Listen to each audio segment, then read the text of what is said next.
रामायण की संपूर्ण कहानी। रामायण महर्षि वाल्मीकि द्वारा रचित संस्कृति महाकाव्य है, जिसमें भगवान श्री राम के जीवन का विस्तृत वर्णन किया गया है। यह महाकाव्य 7 कांडों में विभाजित है। पहला बाल कांड। अयोध्या के राजा दशरथ की 3 पत्नियां कौशल्या, सुमित्रा और कैकेयी थी, लेकिन उन्हें कोई संतान नहीं थी। उन्होंने ऋषि वशिष्ठ की सलाह पर पुत्र कामेष्टि यज्ञ कराया, जिससे उन्हें 4 पुत्र प्राप्त हुए। राम कौशल्या से, भरत कैकेयी से, लक्ष्मण और शत्रुघ्न सुमित्रा से। राम को बचपन से ही ब्रह्मर्षि वशिष्ठ और महर्षि विश्वामित्र से शिक्षा मिली। एक दिन विश्वामित्र राजा दशरथ से राम और लक्ष्मण को मांग कर ले गए, ताकि वे जंगल में यज्ञों की रक्षा कर सके। राम और लक्ष्मण ने वहां राक्षसी, ताड़का और अन्य असुरों का वध किया। इसके बाद वे मिथिला गए, जहाँ राजा जनक की पुत्री सीता का स्वयंवर आयोजित था। राजा जनक ने घोषणा की कि जो भी शिव धनुष को उठाकर उसकी प्रत्यंचा चढ़ाएगा, वही सीता से विवाह करेगा। कई शक्तिशाली राजा असफल हुए, लेकिन राम ने सहजता से धनुष तोड़ दिया। राम और सीता का विवाह हुआ। साथ ही उनके भाइयों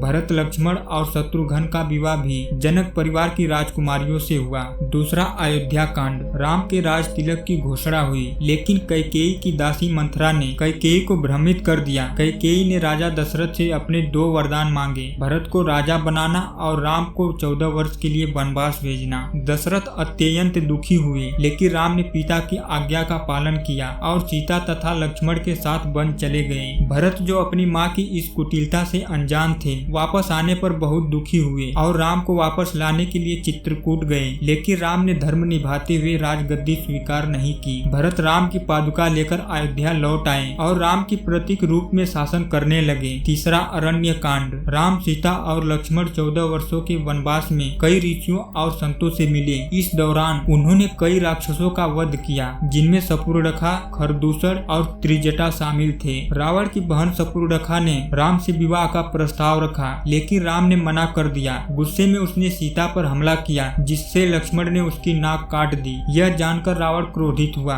और अपने मामा मारीच की सहायता से छल पूर्वक सीता का हरण कर लिया। चौथा किष्किंधा कांड। राम और लक्ष्मण सीता को खोजते हुए ऋष्यमुख पर्वत पहुँचे, जहाँ वानर राज सुग्रीव से उनकी मित्रता हुई। राम ने सुग्रीव को उसके भाई बाली से मुक्त करके उसे किष्किंधा का राजा बना दिया। इसके बदले में सुग्रीव ने वानर सेना को सीता की खोज में भेजा। वानर सेना को पता चला कि सीता लंका में रावण के पास कैद है। हनुमान ने समुद्र पार कर लंका में प्रवेश किया और वहां अशोक वाटिका में सीता को ढूंढ निकाला। 5वां सुंदर कांड। हनुमान ने रावण को समझाने की कोशिश की, लेकिन रावण नहीं माना। क्रोधित होकर हनुमान ने लंका में आग लगा दी और वापस राम के पास लौट आए। 6ठा लंका कांड। राम ने वानर सेना के साथ लंका पर चढ़ाई की। समुद्र पार करने के लिए नल नील से राम सेतु का निर्माण किया। युद्ध में राम और उनकी सेना ने रावण के पराक्रमी योद्धाओं मेघनाथ, कुंभकर्ण और अन्य राक्षसों को पराजित किया। अंत में राम ने रावण का वध किया